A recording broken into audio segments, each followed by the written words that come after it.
To install and activate an Xfinity Video Doorbell, start by gathering your Xfinity Video Doorbell kit, including brackets, chime kit, screws, a power drill, a screwdriver, and other optional tools.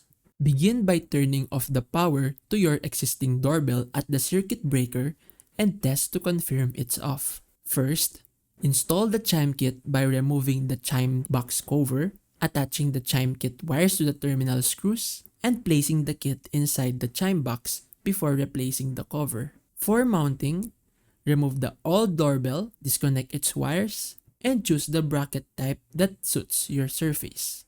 Screw directly into wood or vinyl. For brick or stone, drill holes, insert anchors, and secure the bracket. Next, connect the doorbell wires to the new unit, attach it to the bracket, and restore power at the circuit breaker. Open the Xfinity app on your phone, ensuring the doorbell's light blinks white, and follow the app's instructions to connect the doorbell via Bluetooth. Complete setup by naming the doorbell, adjusting settings, and activating features like video recording. Your Xfinity Video Doorbell is now fully installed and ready to use.